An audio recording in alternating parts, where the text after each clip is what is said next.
Hi folks, welcome to the Prepared Homestead. This is Travis. Thank you all for stopping by to watch.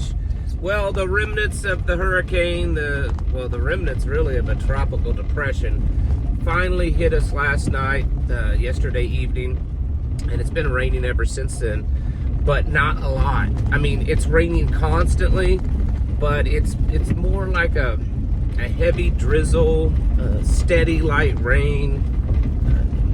Nothing significant. I mean, hardly, even the fact that it's rained all night, I don't know that it's going to be much to really measure. But if nothing else, it's knocking the dust down a little bit, so that makes that a little bit more pleasant. Speaking of weather or natural things, for the most part, have you guys been seeing the wildfires out in California? And I know it's a common thing out there. They just have a whole big season when they're doing that. But man, some of those things are pretty intense, and getting close to LA.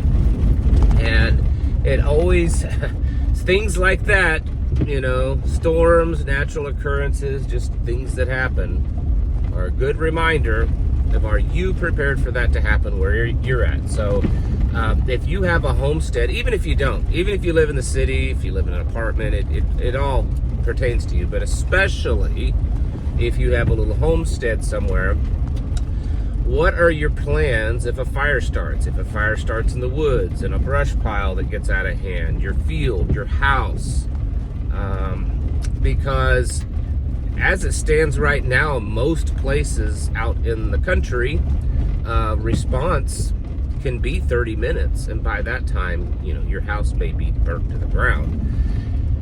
But what's it going to be like when the doo-doo hits the fan and things have fallen apart? There may not be any response. You may be totally on your own. So be cautious of that kind of stuff. Have a plan. I talk about that over on Locals and Patreon. But it's just something to remind you. And also, I said this the other day, we're starting to get into the season, some of you already are, where you're going to fire up your furnaces and your wood stoves and your electric heaters and stuff. And that's there's always a surge in home fires then, because, you know, there's stuff in the chimneys and there's dust build up and it starts a fire. So be safe, because, you know, you can spend all this time and money prepping, and then one little thing like that happens and it's all gone. So make sure you check that kind of stuff.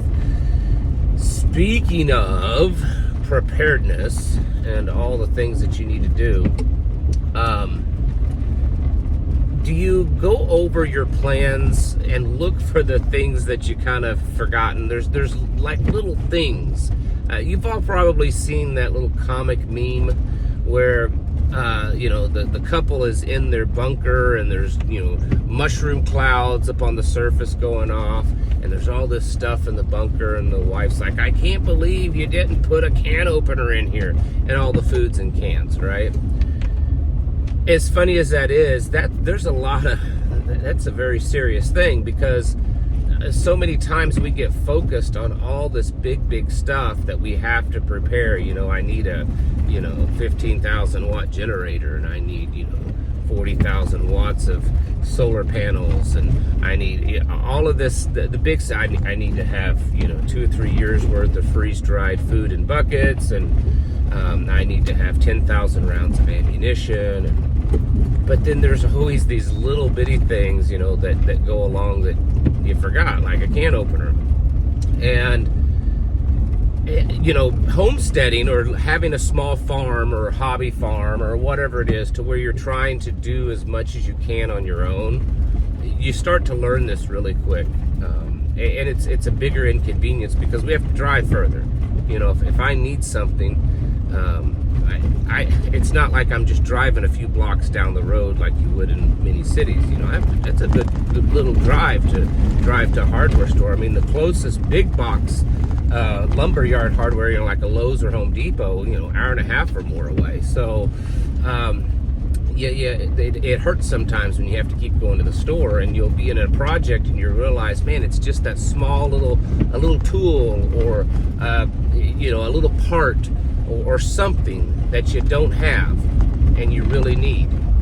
And so that helps you kind of learn to kind of pre-plan things and try to think of all the possibilities of what you might need. Because when the doo-doo hits the fan and you may not be able to safely go out, or you may not have the proper identification to go shop, you know, up here and right here or whatever it is, you may, you know, it may not be safe because, you know, 20,000 Haitians are running the town or something like that. So there may be a short period or even a very long period of time to where you're pretty much on your own. Maybe you and your tribe around you, but you know, that's what we plan for, right? We're preparing for that possibility. And then what happens if there's a real critical part of your plan, your everything, and you don't have that part? And so that's where preparedness goes on to the next levels, where you're not just, well, I've got this much water, this much food, this much, you know, medical stuff, I'm good. Okay, well, what about just daily life? You know, what about the toilet paper that everyone was buying up? Do you have enough for that, or do you have a plan for that? Personal hygiene, you know, you get smelly after a while, and it's actually not healthy for you, you know, in many ways. Do you have a plan for that kind of stuff? Do you sit there and try to, and let's just, I'm going to pick something, for instance, not planning on this, firewood. Let's say your plan is to either now or when it hits the fan to switch over to wood heat for your home. And so you've got some land, you've probably got enough trees on it to last you a very long time. And so your plan is to go out there to cut that wood and provide heat for your home. Well, if you're going to use a chainsaw and a log splitter, what do you do when the gas runs out? What do you do when you can't find a part? You need a spark plug, or something breaks on your saw or your splitter. Something that may be very easy to fix, but well, now you can't just call up Amazon and get it. Okay, let's say your backup plan is to use axes and hand saws. You know, that's great. It takes a lot of time, a lot of energy. What happens if your handle breaks? Have you ever made an axe handle from a raw tree? You know, there's all sorts of things that could happen. And if you're not prepared and to get through those, when a tool breaks or you realize you need a certain part or a certain thing to make something work, that's where a lot of times it's just those little things, those little parts, little tools that make it easier. We all know that when you're working on something, whether it's your car or some project in your home, a lot of times one particular, maybe small, maybe even cheap tool can make the difference between that project being a real pain in the you-know-what and going pretty smooth because it's a specific tool designed for that project, and man, it just made it so much easier. That's how it's going to be in preparedness when it all hits the fan. It may sometimes be just the smallest little thing that, you know, makes surviving pleasant.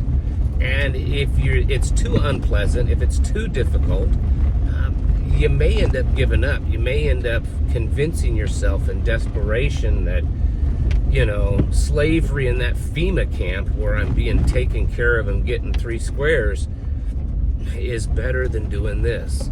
And so that's really what we're trying to do when it comes to preparedness, is think of all the little things. Now, I don't expect everyone to think of everything. I mean, I've been doing this most of my life. We've had small farm homestead for many years. I've grown up that way, and still all the time I'll be working on a project or something like, man, I really need that, and I don't have one because I didn't plan ahead. We have to be doing this. You need to be setting down, you know, maybe your plan, which it should be, is to produce your own food and preserve your food, right? You want to preserve that food. You're going to can it. You're going to dehydrate it so that you can have food during the wintertime. Do you have all the components to canning food? And what happens if one of those components breaks? it doesn't work. You have a backup plan for that. What if your dehydrator breaks? Are there parts that you can replace things with, or to have a backup dehydrator? Or, you know, are you just going to hang it outside? What is your plan? When I talk about developing your plans, this is really the kind of stuff that I'm doing, that I'm talking about. I'm not saying, you know, well, this is how we're going to get home. There, the plan's done. No. The daily life that you expect to have, do you have what it needs to make it through that, and not really just survive? Because for me, that's not the goal. My goal isn't to survive. My goal is to thrive. You know, I don't want to live a miserable survival experience. I want it to be as pleasant and happy as possible, right? And so I want to thrive through it. So what do I need to thrive through it? And most of the time, these things that I'm speaking of or alluding to usually are pretty cheap. It's rare that, you know, little tools, little parts, little components to all I'm speaking of are the really big expensive things. Because the really big expensive things aren't things that you forget. I mean, that's obvious, right? You can either afford it or you can't, but you know that it exists, right? It's the little bitty things. The little bitty things. And just like that can opener and that bunker, you know, a little part, a little tool can really make the difference between, you know, barely staying alive and thriving. So when you have downtime, maybe it's this weekend coming up, start to think about that and take each aspect of what you expect to do when it all hits the fan and you're really on your own, and then really dig deep into that and figure out, okay, if I'm canning, this is the process of canning. What are the weak links in that? What are the components in that process of canning my food that could break? What are the parts that I could have on standby, have backups to? And start doing that with every different, you know, growing the food, taking care of the animals, the butchering, processing process, you know, firewood, maintenance on a vehicle, maintenance on a chainsaw, medical stuff, all those kinds of things, to start to really go through the process, at least in your head, and figure out what are the weak areas, what are areas that I could have backups, what are areas that I probably need to get to make the whole process easier. And it will greatly increase at least your comfort level when it all hits the fan, but it could also increase the chances of you just making it. Folks, it's time to get your houses in order and to prepare yourselves mentally, physically, and spiritually. Thanks for watching, and I'll catch you in the next video.